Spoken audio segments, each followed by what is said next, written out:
Competition block के एक नए सेशन में मैं शशि आपका फिर से एक बार स्वागत करता हूं। आज के सेशन में हम लोग देखेंगे बिहार सिविल कोड कलर का जो मेंस का पेपर होने वाला है उसका कंप्यूटर एमसीक्यू का जो 10 नंबर का एमसीक्यू आता है उसका मॉक टेस्ट।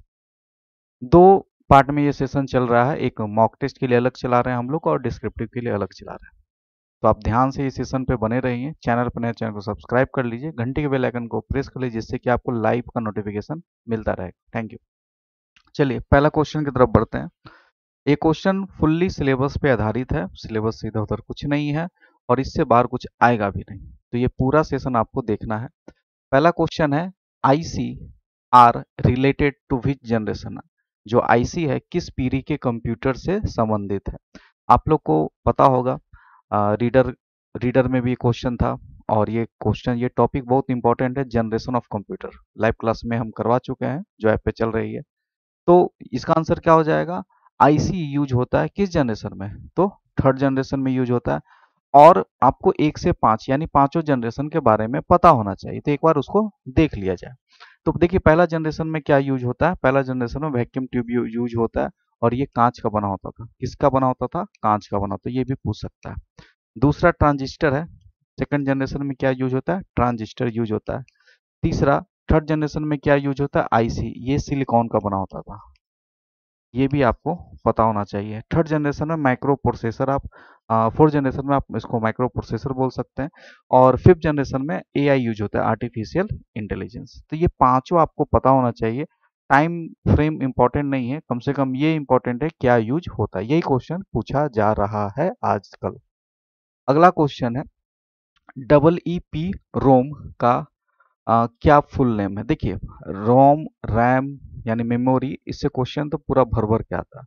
और खासकर ये वाला जो ना क्वेश्चन, ये हमेशा देखा गया एग्जाम में, क्योंकि इसमें लोग फंसते हैं। इलेक्ट्रॉनिकली इलेक्ट्रिकली दोनों में फंसते हैं। बताइए क्या होगा इसका answer, electrically erasable programmable read only memory. ठीक है, इसको याद रखिएगा, बहुत इंपॉर्टेंट है। एमएस वर्ड 2016 में ट्रांसलेट विकल्प खोलने के लिए किस टैब पे जाना चाहिए। आपको पता है कि आपके सिलेबस में वर्ड पावर पॉइंट एक्सेल भी दिया हुआ है, तो उससे भी क्वेश्चन आ सकता है। अब देखिए गो टू टैब, आप अगर आप रिव्यू मेनू में जाएंगे तो रिव्यू मेनू में आपको मिलेगा किसको, ट्रांसलेट करने का ऑप्शन। और रिव्यू मेन्यू के प्रूफिंग में मिलता है आपको क्या करने का ऑप्शन, बताइए। रिव्यू मेन्यू के प्रूफिंग या प्रूफिंग सब मेन्यू हो गया, उसमें क्या क्या करने को मिलता है। तो आप जो स्पेलिंग टेस्ट, जो स्पेलिंग एंड ग्रामर आप उसको सही सुधारते हैं, वो प्रूफिंग मेन्यू में होता है। सब मेन्यू प्रूफिंग होता है, ये भी क्वेश्चन पूछा हुआ है। अगला क्वेश्चन है, आप यहाँ पे आपको ट्रांसलेट मिल जाएगा। ठीक है, ये रिव्यू मेन्यू में जाएंगे तो यहाँ पे आपको ट्रांसलेट मिल जाएगा। और अभी जो हम लोग स्पेलिंग चेक का बात कर रहे हैं, ये प्रूफिंग मेन्यू में स्पेलिंग चेक आ जाता है। ये भी क्वेश्चन बार बार पूछा जाता है। अगला क्वेश्चन है कि आपसे पूछा गया है कि एक्सेल में A1 जो सेल होता है, A1 का मतलब जो सबसे पहला सेल होता है, ठीक है, जो नेम बॉक्स में जहाँ पे A1 लिखा होता है, उसमें जाने के लिए आप क्या कौन सा शॉर्टकट की यूज करेंगे। शॉर्टकट की से क्वेश्चन बार बार पूछे जा रहे हैं, तो आपको ये पता होना चाहिए। अब बताइए, कंट्रोल के साथ अगर आप होम प्रेस करेंगे तो आप कहाँ चले जाएंगे, A1 सेल में, यानी कि first cell of the Excel sheet. Clear है, इसको भी याद रखना है। अगला है, when you enter text in a cell in a excel it also appear in।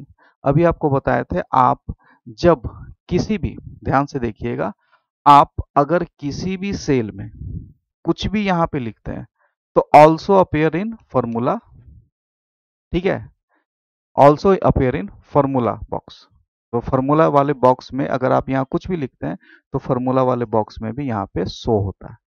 इसको बोलते हैं फॉर्मूला बॉक्स, इसको बोलते हैं नेम बॉक्स। जो भी सिलेक्टेड होगा, जैसे यहाँ पे अभी देखिए ये A4 सिलेक्टेड है, यहाँ पे नहीं, सॉरी यहाँ ये सिलेक्टेड है, इसलिए आपको यहाँ पे H4 दिख रहा है। ये सिलेक्टेड है यहाँ से, ठीक है, तो ये आपको दिख रहा है H4।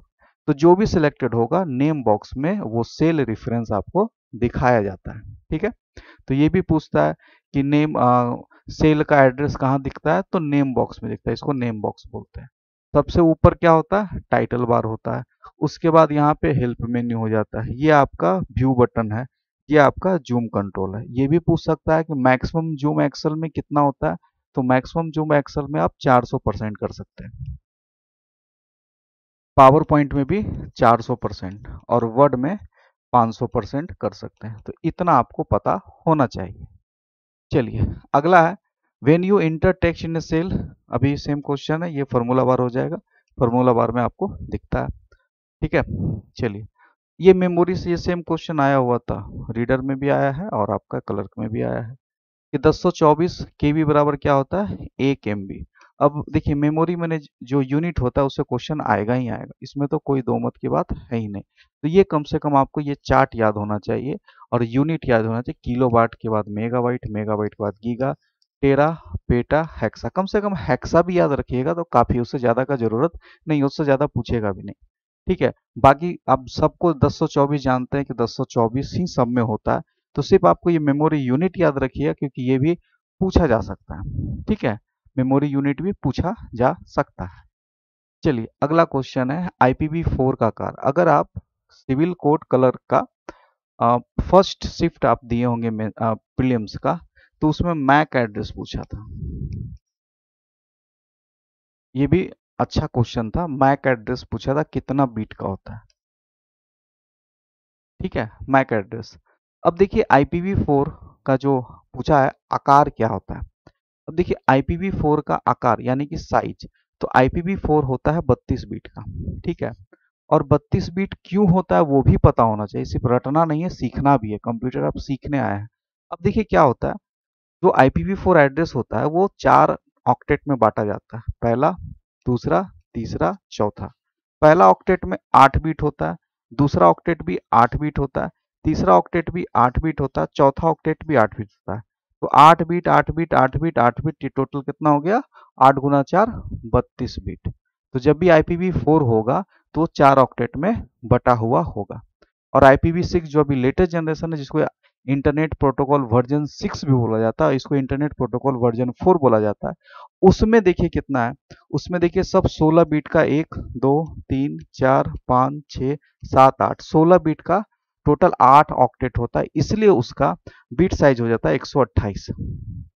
तो ये तीनों आपको एड्रेस पता होना चाहिए, मैक एड्रेस, IPv4, IPv6, तीनों पता रहेगा तो अगर एड्रेस से क्वेश्चन पूछेगा तो आपसे छूटेगा नहीं।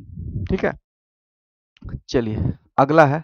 अब देखिए यहाँ पे क्या पूछा है कि IPv6 IPv4 एड्रेस का उन्नत संस्करण यानी कि सबसे एडवांस वर्जन है, तो IPv6 का आकार अभी सेम क्वेश्चन बता रहे थे 128 बीट, तो इसको याद रखिएगा। अगला क्वेश्चन है डेटाबेस मैनेजमेंट से भी क्वेश्चन आया है, पूछा the code of the relational database management system used to perform their database task is referred to as. तो ये हमेशा क्या होता है, SQL होता है। ठीक है, इसको रट लेना है, ये क्वेश्चन यही बार बार आता है। अगला है MS वर्ड 2016 में स्पेलिंग ग्रामर विकल्प कहाँ आता है। अभी तो स्पेलिंग ग्रामर किसमें आता है, रिव्यू में आता है।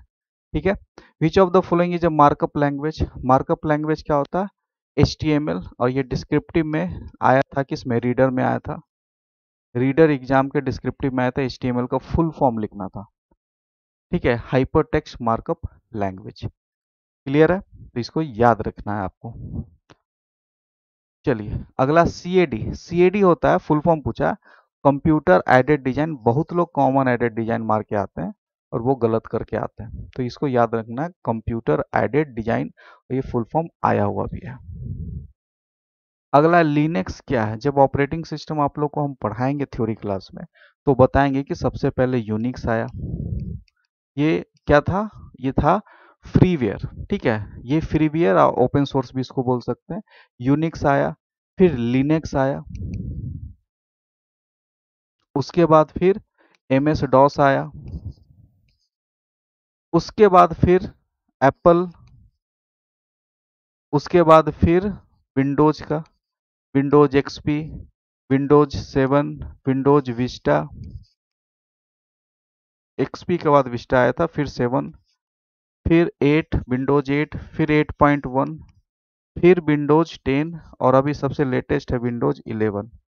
विंडोज 9 नहीं आया था, तो कभी कोई पूछ देता इनमें से कौन सा ऑपरेटिंग सिस्टम विंडोज का सही वर्जन है या नहीं है, पूछ देगा, तो ये भी आपको पता होना चाहिए। विंडोज XP सबसे पॉपुलर था, उसके बाद विस्टा आया, उसके बाद विंडोज, और भी छोटे छोटे संस्करण आए थे लेकिन होम यूजर के लिए नहीं थे, कोई प्रोफेशनल यूजर के लिए था। तो अभी विंडोज 11 सबसे लेटेस्ट है और अभी 12 आने वाला है, लेकिन अभी तक विंडोज 11 सबसे लेटेस्ट वर्जन है। तो ये भी आपको पता होना चाहिए। तो लिनक्स जो था वो ओपन सोर्स था। जब इसका कहानी बताएंगे कि लिनक्स यूनिक्स क्यों फेल हो गया था, क्यों विंडोज चला, तो आपको बहुत समझ में आ जाएगा इसका पूरा कहानी। ठीक है, अभी ऐप पे क्लासेस चल रहा है, थ्योरी क्लासेस ऐप पे लगातार चल रहा है।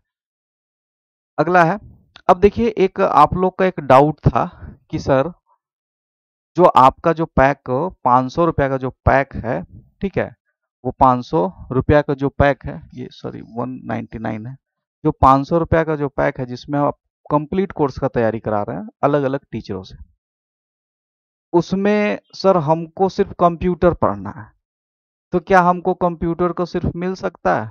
तो उसके लिए एक बैच हम लोग कोर्स ही बना दिए जिसमें आपको कंप्यूटर का सिर्फ क्लास मिलेगा। वो सिर्फ आपको 199 में है, और इसमें याद रखिए इसमें डिस्क्रिप्टिव भी दिए हैं, तो ये आपके लिए बहुत ही बेनिफिशियल है। पहला तो आपको लाइव और रिकॉर्डेड क्लास दोनों मिलेगा। मैक्सिमम क्लास लाइव होगा, जिनका लाइव छूटेगा वो अपना रिकॉर्डेड देख सकते हैं। Special class for descriptive writing होगा जिसमें हम आपको डिस्क्रिप्टिव लिखवाएंगे। उसके बाद क्लास का सारा पीडीएफ मिल जाएगा, कंप्यूटर का एमसीक्यू टेस्ट होगा, प्लस मॉक टेस्ट भी आपको दिए हैं, लाइव टेस्ट भी है। ठीक है, ये सब आपको मिलेगा 199 में। और डिस्क्रिप्टिव सिर्फ बोल नहीं रहे, आप जाके ऐप में, हमारे ऐप में जाके कंटेंट में देख सकते हैं है या नहीं है। तो जब आप कंटेंट में जाएंगे तो एक क्लास पीडीएफ मिलेगा, क्लास रिकॉर्डिंग मिलेगा, मॉक टेस्ट मिलेगा, topic wise computer test, civil code mock test मिलेगा, और डिस्क्रिप्टिव राइटिंग यहाँ देखिए आपको दिख जाएगा। डिस्क्रिप्टिव राइटिंग जब इसको आप ओपन करेंगे, खोल सकते हैं बिना परचेज के, आप इसको ओपन कर सकते हैं, तो आपको सिविल कोड 01 ये डिस्क्रिप्टिव पहला, ये डिस्क्रिप्टिव दूसरा, ये डिस्क्रिप्टिव तीसरा, डिस्क्रिप्टिव चौथा, अभी 4 डाला हुआ है, अभी 20 और डलेगा, यानी कम से कम 25 का मेरा टारगेट है। और उससे ये 25 डिस्क्रिप्टिव से एक भी क्वेश्चन बाहर नहीं आएगा। आपका जो 5 क्वेश्चन डिस्क्रिप्टिव का आता है, ये 25 सेट अगर आप बना लिए तो एक क्वेश्चन भी बाहर नहीं आएगा, हमारी गारंटी। ठीक है, तो ये आपको ये पहला तो फ्री है, आप तो जाके अभी भी बना सकते हैं। पहला पहला डिस्क्रिप्टिव फ्री है सबके लिए। आप ऐप डाउनलोड कीजिए, कौन सा ऐप है? Banking blog,